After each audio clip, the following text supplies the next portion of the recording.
Como dice la canción, somos farolitos de la calle y oscuridad de la casa, ¿no? Esto es, nosotros como occidentales buscamos grandes cambios estructurales a nuestro alrededor que rara vez comienzan en nosotros mismos.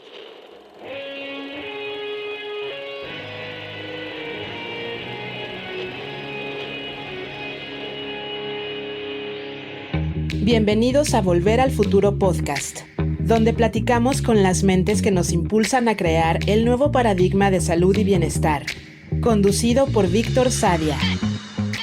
Muy buenos días, muy buenas tardes, muy buenas noches. Hoy nos acompaña Tony Karam. Lama Tony Karam es considerado uno de los más importantes especialistas y divulgadores de la cultura y espiritualidad tibetana en el mundo hispanoparlante. Después de una amplia formación académica en México, Asia, Europa y Estados Unidos, y bajo la sugerencia de su santidad el 14º Dalai Lama, en 1989 funda la Casa del Tíbet en México, del que sigue siendo presidente hasta hoy en día.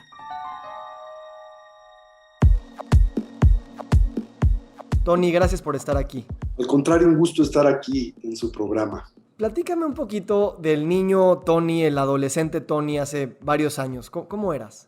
Pues mira, yo siempre fui una persona muy inquisitiva, con un deseo muy profundo de tratar de entender la naturaleza de esta aventura a la que arribamos en la vida, con un muy profundo interés en la espiritualidad, centrado en una muy, pues digamos, intuitiva convicción en torno al hecho de que nosotros no solo somos carne y hueso y de que nuestra existencia tiene que tener naturalmente un sentido de proyección y trascendencia de alguna manera, y con una gran fascinación simultáneamente a la cultura espiritual del Tíbet, que cuando yo era pequeño en realidad era muy poco conocida en Occidente y particularmente en Latinoamérica y México en general. No era un niño pues interesado en las cosas que otros niños lo estaban, en el deporte, en el entretenimiento, sino más bien en todo este tipo de cuestionamientos que me fueron llevando poco a poquito, para mi fortuna, establecer un vínculo con esta cultura, civilización y con algunos de sus más importantes exponentes, que eventualmente marcó mi vida y le dio la orientación y sentido que tiene hasta la fecha. ¿De dónde crees que vino esa intuición para ser diferente de lo que se hacía dentro de tu comunidad y tus amigos, y esa tendencia a acercarte a la parte espiritual y a preguntar profundamente lo que es la existencia? Yo creo que vino de mi vida previa, indudablemente, si lo vemos desde la perspectiva multivital que es propia de las tradiciones espirituales de Oriente y también algunas occidentales, indudablemente, la noción de que uno no nace como una tabula rasa, sino que lo hace ya como receptáculo de impresiones y condicionamientos cultivados en existencias previas, y que éstas también impulsan y de alguna manera orientan al individuo hacia lo que serán los temas vitales más importantes con los que tiene relación en esa nueva plataforma de vida y de experiencia en general. Así que en mi caso, indudablemente, diría yo que vienen de pues, lo aprendido en vidas previas y muy probablemente el vínculo que tuviese con esa cultura espiritual, la budista y la tibetana en particular. Solo así lo explico, indudablemente. Y una vez que empiezas a seguir esta intuición, estás haciendo cosas diferentes a tu entorno, me imagino te sientes raro, diferente. ¿Cómo empiezas a cultivar esta confianza en pues, hacer las cosas como siguiendo instrucciones no escritas? Bueno, yo creo que en mi caso muy particular esto se dio a través de empezar a ahondar en la enorme profundidad que tiene la milenaria tradición de sabiduría budista y la tibetana, y se dio también a través de la presencia en mi vida de pues, los pioneros de la introducción del budismo tibetano en Occidente. Tuve la oportunidad de conocer cuando era niño al venerable Chogyam Trungpa Rinpoche, que fue uno de los primeros tibetanos en arribar a grandes maestros tibetanos en arribar a Occidente, a los Estados Unidos, y después la oportunidad que tuve de convivir con uno de los más grandes maestros tibetanos del siglo XX y XXI, el venerable Ugyen Turku Rinpoche y el venerable Tsechu Rinpoche, quienes tuvieron una influencia muy importante en mi vida, y no se diga más tarde, la figura del actual Dalai Lama, Tenzin Gyatso, que bueno, ha representado para mí la influencia más significativa de mi vida. Y bueno, gracias a la presencia de estos grandes personajes, fui poco a poco entendiendo la importancia que tenía lo que aportaban y la manera en que se reflejaba en su forma de estar en el mundo, en la calidad de sus vidas y la calidez de sus personas. Y en esencia yo me dije, al interactuar con ellos y al convivir en cercanía, eso es lo que quiero hacer de mi vida. Yo quiero ser eso, no solo quiero aprender eso, sino quiero convertirme en ese tipo de persona, ¿verdad? Que creo que distingue de forma muy importante los modelos que tenemos en Occidente, ¿no? Cuando uno va a la escuela o uno tiene la oportunidad de verse expuesto a la formación superior académica, muy a menudo encuentras a personas que deseas emular quizá intelectualmente, pero rara vez son personas a las que deseas emular como individuos, ¿no? Y estos grandes maestros tibetanos no solamente presentaban para mí ese modelo de sabiduría, sino la encarnación de ese modelo de sabiduría en sus propias vidas. ¿Qué tanto crees que haber empezado este camino desde temprano te facilitó o no el hecho de que cuando tú has hablado mucho de la energía que usamos constantemente para quedarnos con la identidad de nosotros que siempre tenemos, ¿no? Cuando vamos en el tráfico y la energía que gastamos en decir soy esa persona que se molesta. Cuando uno quiere cambiar de identidad, más adelante tal vez podría ser más difícil porque tienes que hacer una fuerza diferente. En tu caso, ¿sientes que empezar temprano lo facilitó o de todas maneras se requería una energía adicional para crear una identidad que no era muy clara? Bueno, desde la perspectiva de la tradición budista, uno de los detonantes primarios de los conflictos y dificultades por los que en la vida transitamos, pues es el ego, particularmente la defensa y promoción de esa falsa identidad que nosotros edificamos en dependencia de una variedad de condiciones y circunstancias. Evidentemente nosotros contamos con una identidad, pero esa identidad es una que en su dimensión estructural es temporal, es compuesta, cambiante, es dinámica, y nosotros tendemos, en consecuencia de la confusión y la ignorancia, a reificarla, a solidificarla, a absolutizarla. Dabas el ejemplo del automovilista, que se siente automovilista 24 horas al día, la mamá que se siente mamá 24 horas al día, el empresario que es empresario 24 horas al día, el general que es general 24 horas al día, el presidente que es presidente 24 horas al día. Incapaces de entender que esa identidad es dinámica, cambiante, no es permanente y emerge en dependencia de una mirada de condiciones y circunstancias subjetivas. Y incapaces de adaptarnos a esa realidad, pues invertimos una enorme cantidad de nuestra energía en la defensa y promoción de esa identidad, lo cual nos vulnera enormemente y opera como la causa del apego, la aversión y toda variedad de distintas aflicciones mentales y emocionales, ¿no? Creo que el reto de identificar y de construir esa identidad está presente para todo mundo, sin importar cuándo inicie su vínculo a un sendero de desarrollo evolutivo. Para mí ha sido un reto enorme en el que he tenido que invertir una enorme cantidad de atención y de disciplina, pero claro que empezar cuando eres pequeño lo facilita, ¿verdad? Porque te da la oportunidad de no reificar del todo estas dimensiones neuróticas de nuestra identidad. Pero eso no quiere decir que sea fácil, de todas maneras implica una enorme cantidad de trabajo, porque finalmente desde la perspectiva del budismo es algo que hemos solidificado no solo en esta vida, sino en infinitas vidas previas. Así que ya nacemos con esos hábitos y tendencias neuróticos. Esa identificación con el rol 24 horas al día, yo creo que es uno de los principales obstáculos para la generación de nuevos paradigmas, ¿no? En salud. Para el objetivo del bienestar genuino, que es finalmente la meta de toda actividad humana, ¿no es cierto? ¿Cómo empezamos este proceso cuando a veces en Occidente, y se relaciona mucho con lo que dijiste, tú no querías nada más aprender de estos maestros, sino querías ser una cuestión diferente, ¿no? ¿Cómo en Occidente tenemos esta visión de muchas cosas que queremos para nuestro mundo, para nuestra salud, mismo para nuestros hábitos en casa o lo que vamos a comer? Sabemos que no tenemos que fumar, etcétera. Y una cosa es saber todas esas cosas y otra cosa es pensar, imaginar, soñar y empezar a acuerpar la identidad de esa nueva forma de ser y no nada más de hacer. Y como dice la canción, somos farolitos de la calle y oscuridad de la casa, ¿no? Esto es, nosotros como occidentales buscamos grandes cambios estructurales a nuestro alrededor que rara vez comienzan en nosotros mismos. Como bien dice el dicho, nadie da lo que no tiene. Si no comenzamos por un cambio estructural en nuestra forma de estar y convivir con la realidad, pues cualquier tipo de propuesta, cualquier tipo de mecánica que intentemos implementar para la mejoría y transformación del mundo se verá pues expuesta al fracaso, siento yo, ¿no? Entonces buscamos cambios sociales, políticos, sin implementar estos en nuestra propia individualidad e intimidad, buscamos cambios globales sin que estos tengan reflejo alguno con nuestra forma de estar y vincularnos al mundo. Eso es fantasioso finalmente. Y por eso dentro del ámbito de la tradición del entrenamiento mental del budismo, pues esos cambios siempre se indican y señalan, deben de iniciar con el individuo. Y deben de iniciar, punto de partida, con un cambio de paradigma, de punto de vista, de pues toda la cosmovisión con la que vemos el mundo, primariamente una en donde nos sentimos separados del entorno y debemos de corregirla para integrar un elemento central que es el de la integración.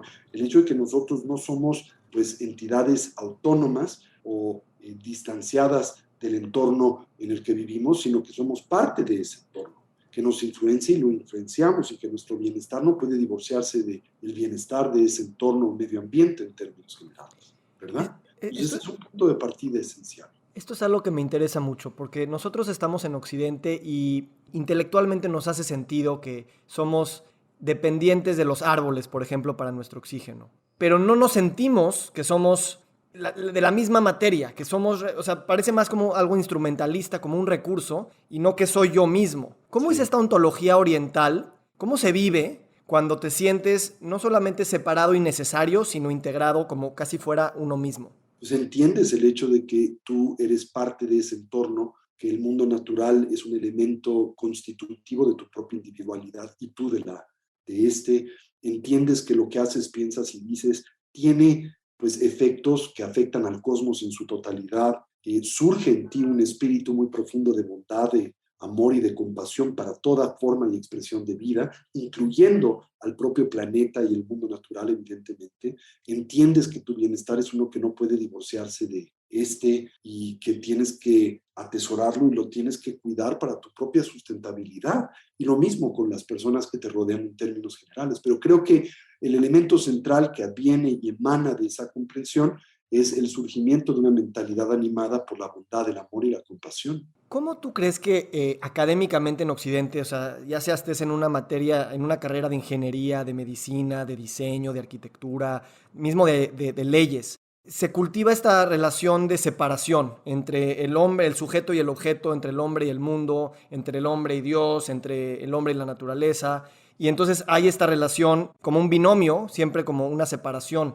¿Cómo sientes que esta formación académica ha reificado esta, pues realmente una división mental, epistemológica? Ni siquiera es, no podríamos comprobarla en la realidad al revés, pero que sí estructura nuestra manera de pensar y por lo tanto, pues nuestra acción en el mundo. Sí, definitivamente yo creo que nuestra cultura es una cultura dualista y lo es desde sus raíces teístas, ¿verdad?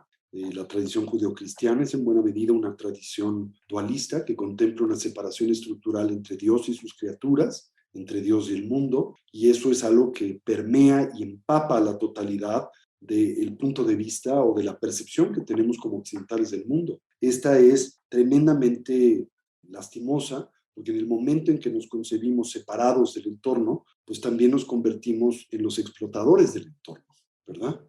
Y también descuidamos al mismo pensando que este existe solo para servirnos de alguna manera, que ilustra muy bien, por ejemplo, la relación que como occidentales tenemos con el mundo animal, donde no hay un vínculo de empatía, en donde no concebimos a los animales como seres sensibles, que sienten, piensan, que como nosotros desean ser felices y lo merecen, desean dejar de sufrir, ¿verdad? Y más bien los explotamos y pensamos, como de alguna manera plantea la concepción bíblica, que han sido creados para nuestro servicio y para nuestras necesidades. Entonces esto pues permea la totalidad de la relación que tenemos con el mundo y con la naturaleza, y el efecto es el que hoy vivimos, una terrible, quizá ya irreversible devastación del mundo natural. ¿Por qué? Porque nos creemos del todo separados del mismo y no entendemos que inclusive una variable tan primaria como nuestra sustentabilidad depende de la sustentabilidad del entorno con el que vivimos. En mi caso, estas comprensiones intelectuales siempre me atraían y me gustaban, pero no fue sino hasta que empiezas a tener ciertas experiencias de unión, de interdependencia, que tu condición no nada más de opinar y de pensar, sino de cómo se siente ser tú mismo, es que de repente empieza como a cambiarse y a manifestarse de distintas maneras.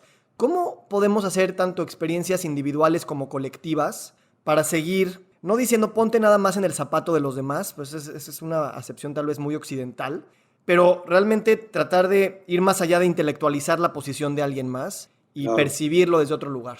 Bueno, la tradición budista plantea como indispensable precisamente el recurso de la práctica introspectiva o la meditación. Y la meditación técnicamente no es otra cosa que una herramienta que lo que pretende, hacia lo que busca orientarnos, es a generar nuevos hábitos, nuevas, digamos, estructuras de percepción e interacción con el mundo, precisamente fortaleciendo un tránsito de aquellas que son aflictivas, neuróticas y fantasiosas, hacia aquellas que son objetivas, constructivas y edificantes, ¿verdad? Entonces, la palabra que se utiliza, por ejemplo, en la tradición pues, clásica budista para meditación es el término bhavana, que tiene la acepción de cultivar y familiarizarse con qué, con esas estructuras positivas como son la empatía, la capacidad de ponerte en los zapatos de otro, por ejemplo, ¿no?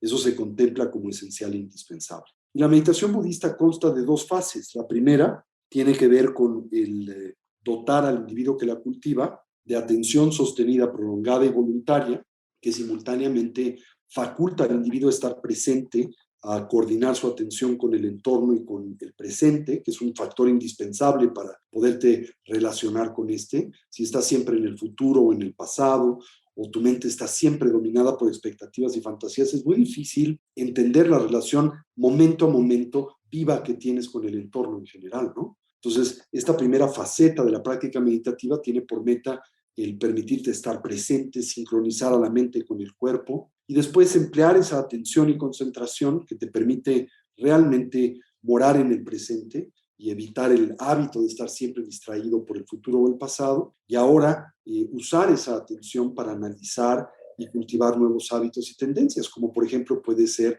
la bondad amorosa, la compasión y la empatía. Y la tradición budista tibetana nos ofrece ciertos tipos de meditaciones que se llaman meditaciones de examen o analíticas, en donde trabajamos metódicamente con el integrar estos nuevos paradigmas que nos ayudan a vernos en los otros, a los otros en nosotros, a entender que nuestro bienestar no puede separarse del que nos rodea y a generar una nueva mentalidad, que es una mentalidad altruista, ¿verdad? Que entiende que su bienestar no puede divorciarse del bienestar.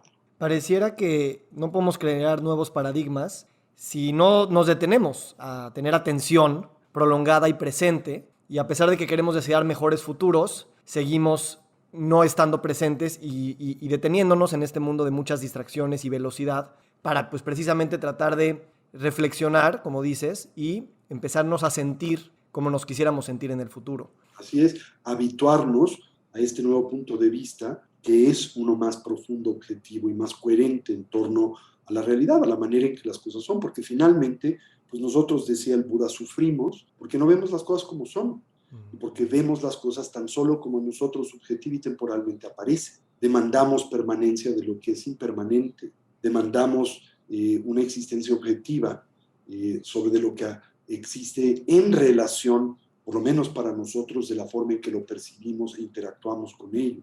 Demandamos o proyectamos una noción de identidad o existencia unitaria de aquello que emerge en dependencia de partes, condiciones y circunstancias, ¿verdad? Okay. Y este tipo de cognición que fragmenta la realidad con la que vivimos es la que detona el apego, la aversión y de ahí el resto de nuestras distintas aflicciones mentales y emocionales.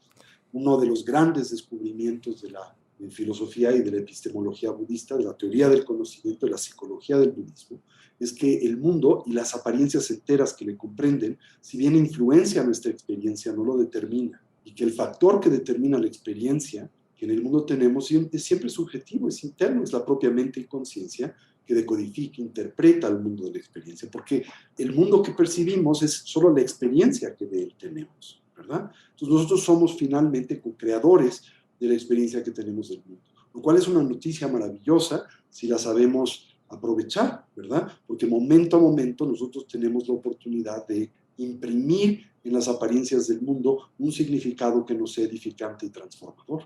Esto se me hace muy profundo y también difícil de comprender, ¿no? Saber que nuestra realidad está condicionada por los lentes que nosotros nos ponemos, el Por tu cuento que nos humanidad, contamos. por tus bases sensoriales, por tus condicionamientos, por tu cultura, por tu edad, por tu género, todo eso condiciona la manera en que percibes el mundo. Pero darte cuenta de que esos condicionamientos están ahí presentes abre la ventana de oportunidad para liberarte de los mismos.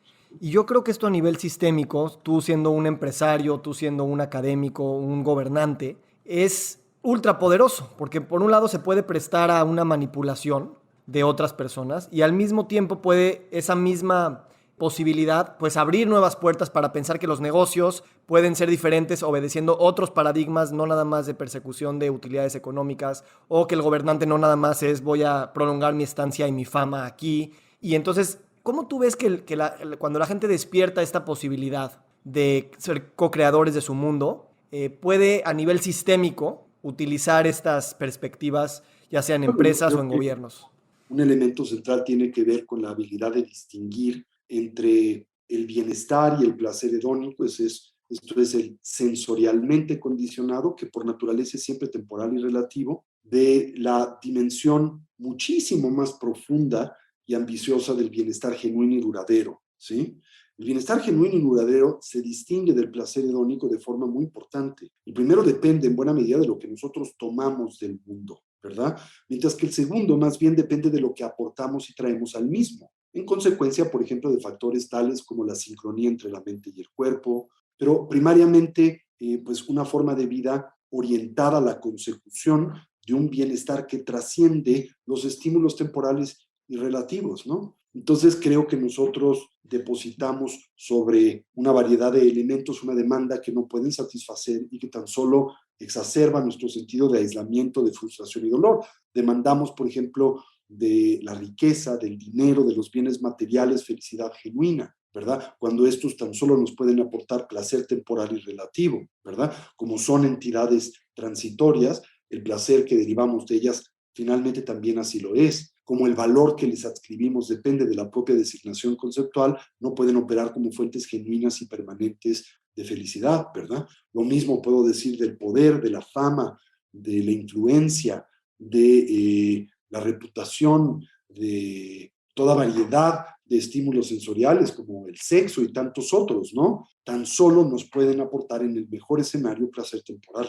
Y eso no es malo, el problema radica cuando les exigimos lo que no pueden satisfacer, cuando exigimos que lo que es tan solo temporalmente placentero sea siempre placentero, ¿verdad? Y lo sea Ahora, para todos. Ahora, esto nos lleva precisamente al mundo de la salud y la enfermedad, que es lo mismo que estamos hablando, en esta idea de que, ¿cómo se concibe la idea de salud y enfermedad, el tema del dolor? Porque en esta cultura siempre estamos como, pues, tratando de evitar el dolor, tomándonos pastillas para el dolor, ¿no? Como si es algo que se puede externalizar y hasta medicalizar.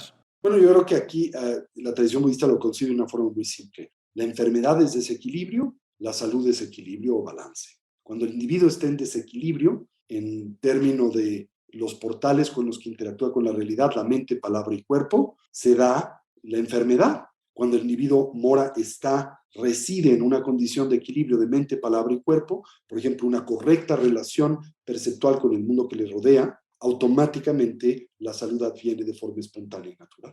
¿Cómo ves tú en el paradigma occidental de la medicina tecnológica, industrial, farmacológica, muy poderosa en muchos sentidos, pero tal vez demasiado enfocada en la parte física y no tanto en la parte precisamente que separó de la mente y de las emociones y de la identidad y las palabras y los significados? Yo creo que lo tocas muy bien. En tu pregunta está la respuesta. Yo creo que un modelo médico que tan solo contempla la dimensión fisiológica, trátase de un paradigma trunco, incompleto, porque finalmente nosotros no solo somos cuerpo, tenemos un cuerpo, nos expresamos a través de él, pero también somos conciencia, también somos emotividad, ¿verdad? Y cualquier paradigma médico de salud y de bienestar que ignore esa naturaleza y condición compuesta en nosotros y exalte una dimensión en divorcio de la otra, pues no nos ofrecerá herramientas y tratamientos que de verdad alivien nuestras dificultades y problemas. Entonces aquí el viejo dicho que dice que debe de haber una mente sana en un cuerpo sano, pues también tendría que plantearse en dirección opuesta, debe haber un cuerpo sano en una mente sana, ¿no? Entonces, en la medicina budista, por ejemplo, en la medicina tibetana, se consideran dentro del paradigma del tratamiento de la enfermedad muchos factores, por ejemplo, el factor emocional, psicológico, que se considera esencial para la salud, el factor cósmico, en el sentido de que también se dice que el individuo expresa o está expuesto a diferentes influencias cósmicas que se deben de considerar en la aplicación de medicamentos, cuándo los debes de aplicar, en qué días son particularmente eficaces en dependencia de tu biorritmo y la relación que tienes con el entorno estelar. También se habla de un modelo que es homeopático, ¿verdad? En donde el medicamento tan solo activa la potencialidad de sanación del propio sistema autoinmune del individuo. En fin, hay una serie de paradigmas que se deben de considerar como completos en términos de la salud, y un modelo como el nuestro, en donde lo único que se exalta es el paradigma físico, pues creo que ignora una buena parte de lo que somos, y por lo tanto no quiero minimizarlo, es un modelo importante, pero debe de ser un modelo que para ser del todo eficaz debe de considerar y aplicar estas variables adicionales, ¿no? Si hablamos, por ejemplo, del cáncer o de la diabetes, que son grandes epidemias, obviamente con este enfoque de desbalance y desequilibrio, pues va mucho más allá del tema fisiológico, de lo que estamos comiendo y respirando, a cómo estamos viviendo el planeta, las narrativas, la separación, la marginalización, la discriminación, la Por explotación de ejemplo, recursos. la tradición budista plantea específicamente acerca de enfermedades tales como el cáncer, que están tremendamente vinculadas a nuestro mundo emocional, ¿sí? Entonces, es una enfermedad que se concibe como, pues, detonada en buena medida, de psicogenética, esto es, nacemos con ciertas propensiones y posibilidades, pero que esos genes se activan en dependencia de tu estado de vida, tus hábitos de conducta, tu dieta, una variedad de diferentes condiciones, además del gen físico con el que tienes, y elementos ambientales que en efecto tienen que ver con lo que respiras, lo que comes, etcétera, ¿no? Hoy vivimos en un mundo profundamente contaminado, que naturalmente tiene un efecto en nuestra salud y se traduce en todo tipo de dolencias, particularmente del entorno autoinmune, porque afectan a la efectividad del sistema inmunológico. Pero la ira, el enojo, el rencor son variables que están intrínsecamente ligadas con el cáncer. Ahora, ¿cómo vivir en un mundo en el que estamos recordados constantemente de todos estos cancerígenos y estos patógenos de distintas maneras, no nada más las bacterias, sino los significados, el odio, la contaminación, sin sentirnos alienados, sin sentirnos culpables, avergonzados y sobre todo en miedo de vivir en este mundo? ¿Cómo podemos abrazar el cáncer que también somos nosotros? Bueno, también entendiendo que llegamos al mundo en consecuencia de la maduración de nuestro karma personal y colectivo, y que, bueno, pues esto naturalmente tiene complicaciones, pero que también tenemos todos a nivel individual y a nivel colectivo capacidades para afectar y transformar el entorno en el que vivimos favorablemente. Y no tienen que ser cambios espectaculares. Esto es, la gente a menudo piensa que para cambiar el mundo hay que cambiar el sistema político, hay que cambiar el sistema económico del planeta. Sí, puede ser, pero primero tienes que cambiarte a ti y tu forma de estar en el mundo como mínimo para no ser un elemento de contaminación adicional, ¿no? Y ser una variable de transformación y de sanación al entorno y a la persona que tienes al lado en el mercado, quizá, o en el automóvil de al lado, en el periférico. No sé si han notado ustedes, por ejemplo, aquí en nuestro país, y se ha exacerbado con pues, la pandemia y con los problemas económicos y sociopolíticos por los que hoy transitamos, la polarización, etcétera, pero la gente está muy enojada, está muy frustrada, hay una enorme cantidad de agresión en la calle. Bueno, pues ¿cómo podemos trabajar? Por lo menos no multiplicando esa agresión, siendo una fuente de bondad para el entorno que nos rodea y de tolerancia y de paciencia en oposición a una de ira y de aversión, ¿verdad? Sí, va a ser increíble cuando más médicos y profesionales de la salud y en general cualquier persona que estemos hablando de estas enfermedades, que somos todos, hablemos de bondad y de compasión como parte de nuestros procesos de reequilibrarnos como individuos y sociedad. Y que en efecto tiene que ver con este sentido, te decía, de vinculación y de interdependencia del individuo con su entorno. Sí, ahí están las patrullas atrás Ahí recordándonos está, nuestra ciudad. en nuestra ciudad, la gran ciudad de México. Y en ese sentido creo que el tema de la muerte también es muy importante, ¿no? Porque en Occidente, o al menos en esta idea de lectura, ha habido una lucha, combatir contra la muerte, casi como si el fracaso de la medicina es cuando el paciente muere y no Y lo bueno, logramos también, salvar. sabes, Víctor, tiene que ver con el hecho de que nuestra cultura, de alguna manera, especialmente la cultura pues, científica contemporánea, biomédica contemporánea, concibe a la vida y la conciencia como una propiedad emergente del organismo físico. Y por tanto concibe la muerte como la extinción de la persona y de la identidad. Y en ese contexto, pues surge esta batalla en contra de la muerte porque se concibe como una batalla en contra de la extinción del individuo. Pero pues las culturas milenarias de sabiduría de la humanidad, no solo la budista, tantas más, tienen un punto de vista totalmente diferente, en donde nos conciben como una entidad que no es solo material, sino también es espiritual, que quiere decir en esencia no material, y que lo que a nosotros nos anima, la tradición budista le llama conciencia, precede a la conformación del cuerpo y subsiste a la desorganización del mismo en el tránsito del morir. Y en consecuencia a la muerte no se le ve como un enemigo, no se le ve como un agente que de alguna manera propicia y detona la extinción de la persona, sino como una mera transición entre una forma de vida y otra, un sueño y otro, una condición de experiencia y otra en general. Decía uno de los grandes adeptos y figuras que llevaron el budismo a Tibet en el siglo octavo, Guru Rinpoche Padmasambhava, que para aquellos que entienden la naturaleza espiritual de la conciencia, lo que llamamos muerte es solo un concepto, es una idea, siendo en realidad la muerte tan solo un tránsito como el que se experimenta entre el estado de vigilia y el estado del dormir onírico, la transición entre un sueño y otro sueño. Y el que entiende esto no le tiene miedo a la muerte, más bien la abraza como una natural transición de la vida y se prepara para ella y la utiliza como un recordatorio para vivir con presencia momento a momento. Y claro que la medicina, concibiendo al menos parte de todo lo que dices, pues trataría al paciente, trataría al enfermo desde una perspectiva más amplia, más presente, independientemente de la condición, muerte o vida en la que te encuentres. Y también entendería que llega momentos en donde nuestro cuerpo está ya lo suficientemente atrofiado y deteriorado que no vale la pena salvarle. Es como la idea de, imagínate, Víctor, aferrarte a una playera o a una camiseta en tu closet que está llena ya de hoyos y está ya totalmente rota y aferrarte a ella cuando puedes ir y comprar una nueva, ¿no? Entonces, cuando el cuerpo se deteriora, la conciencia lo cambia por otro, punto. No hay más, ¿no? Entonces, no sé por qué aferrarse de la manera en que lo hacemos en nuestra cultura. ¿Por qué? Porque pensamos que el individuo es el cuerpo, en lugar de entender que el individuo se expresa a través del cuerpo. Me recordó ahorita la historia, creo que fue Oscar Wilde, que ya estaba enfermo en cama y tenía una cortina muy fea en su cuarto. Dice, esta cortina está tan fea que o se va a ella o me voy yo.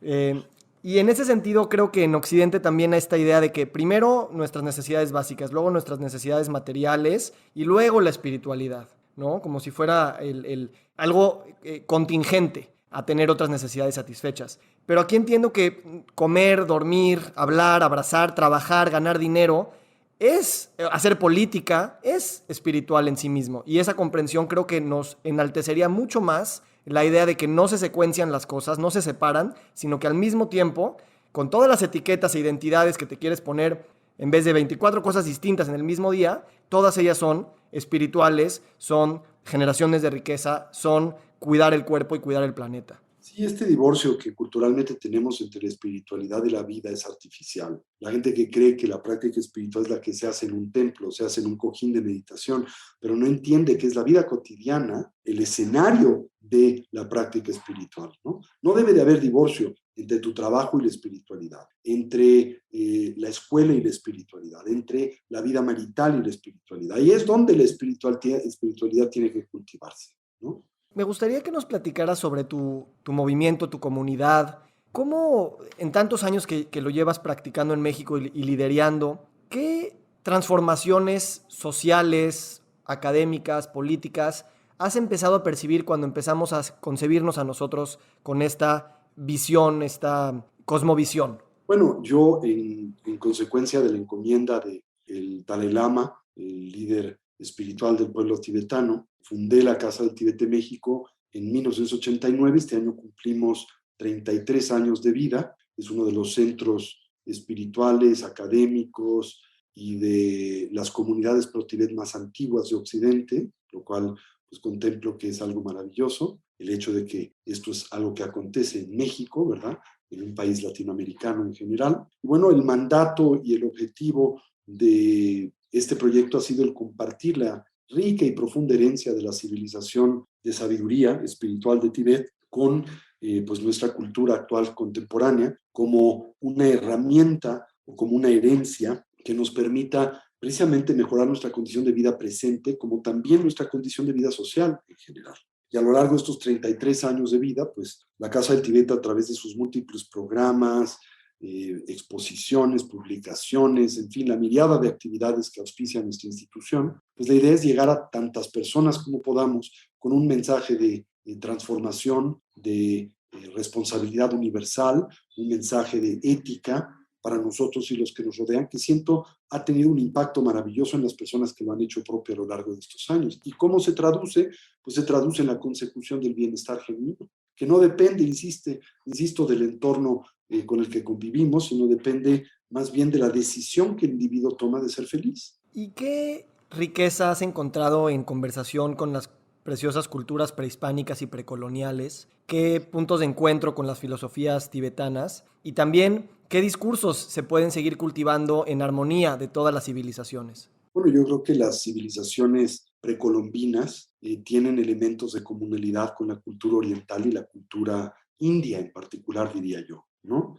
Quizá hay un elemento de comunalidad ancestral, milenario, ahí presente que conformó ese punto de vista y son culturas en buena medida que tienen una beta espiritual muy importante, un respeto por la naturaleza, el entendimiento de que la dimensión corporal y material del mundo es una entre tantas y ni siquiera la más importante, ¿verdad? El entender que el ser humano viene a este mundo con un propósito de trascendencia y no solo para explotar el mundo en buena medida, que el sentido de la vida se mide en lo que dejamos en el mundo más que en lo que nos llevamos de él. Estos son elementos de comunalidad entre la espiritualidad india, no solo la budista y la precolombina. Pero también es cierto que pues, la tragedia en nuestro país y en nuestro continente es que esas culturas milenarias han sufrido un golpe tremendo en consecuencia, por un lado, de la colonia, de la conquista, que fue una conquista no solo material, sino ideológica y espiritual también.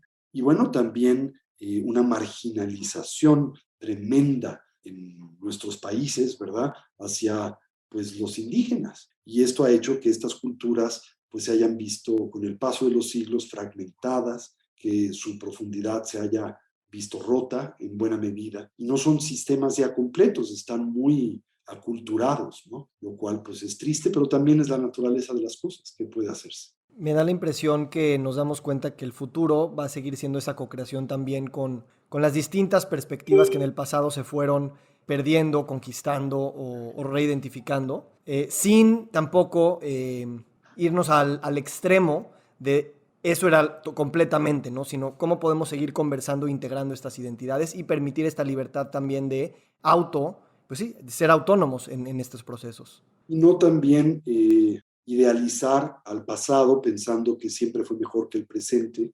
Creo que las culturas precolombinas tenían cosas muy valiosas, pero también muy salvajes, ¿no? Que naturalmente tuvieron que evolucionar y tienen que evolucionar. Y nuestra cultura actual, pues también tiene muchas cosas que tienen que trascender, indudablemente. Tony, te quiero agradecer mucho. La verdad es que la primera vez que te conocí, viniste a la clínica de células madre para ponerte células en el tobillo después de estar tantas horas sentado en el piso. ¿Cómo es tu práctica diaria? Bueno, eso es una. Y dos, también recuerdo que llegaste en jeans y camisa. Y a mí me habían dicho, no, pues el líder de la casa Tíbet te imaginaba en túnica. Y fue muy hermoso ver que tu camisa tenía el mismo, si no es que más poder, para poder transmitir esto y tampoco de identificarse con una imagen que, ahorita me lo explicas tú, pero yo lo vi como, él no tiene por qué mostrarlo hacia afuera, Sí es. ¿no? Y qué bien que lo captas, porque yo soy un enemigo de los disfraces, ¿sabes, Víctor? Porque siento que los disfraces son una herramienta artificial para tratar de comunicar lo que finalmente el corazón del individuo tiene que comunicar. Y creo que nos distancian, crean valles entre nosotros en lugar de puntos de comunalidad. Y afortunadamente en la tradición espiritual y cultural del Tíbet eso se entiende muy bien y milenariamente han habido como dos líneas de desarrollo e instrucción, la monástica y la secular. Y también existen en nuestra tradición los lamas o maestros seculares y los lamas y maestros monásticos. Y yo creo que para el mundo contemporáneo el modelo que funciona es el secular, ¿verdad? Porque la vida monástica, que tiene muchas virtudes, pero pues para la persona ordinaria genera una distancia que se torna insorteable en buena medida. Y bueno, pues mi vida comienza temprano a las 5 de la mañana, y comienzo mis ejercicios espirituales hasta por ahí de las 6:30, ¿verdad? A esa hora subo a mis hijas a que puedan tomar el camión para irse a la escuela, luego regreso y tengo una hora más para continuar con mi práctica introspectiva y contemplativa y el tiempo que dedico al estudio. Después empiezo a organizarme para mi día, llego generalmente aquí a la Casa del Tíbet por ahí de las 9:30, A veces tengo clases por la mañana, después muchas tareas administrativas y académicas de muchos tipos vinculadas a los diferentes proyectos de Casa Tibet y mantener una comunidad como la nuestra. Todas las noches doy clase de 7 a 9 de la noche. Aprovechamos también para meditar, así que pues invierto unas 4 horas al día para mi práctica contemplativa y después intento integrar mi práctica contemplativa a todo el quehacer de mi vida cotidiana.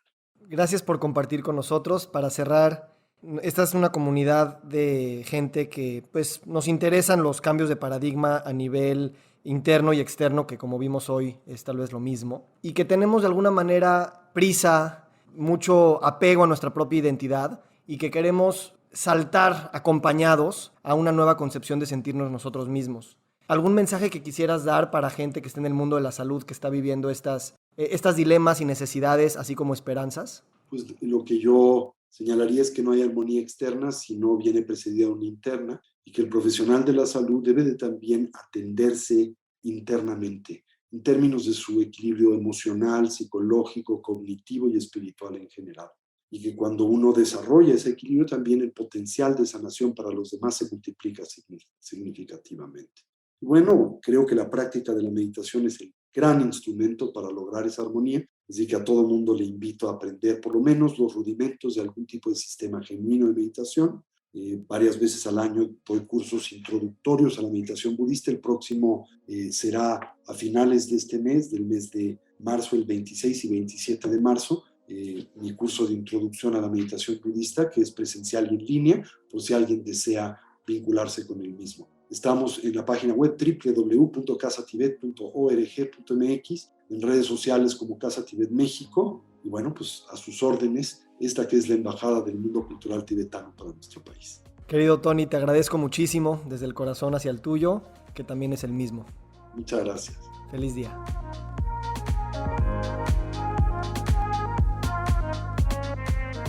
Nos encantaría recibir tu retroalimentación de estos podcasts para continuar generando contenidos que te sean útiles e interesantes. Si puedes, déjanos un comentario en la página web victorsaadia.com.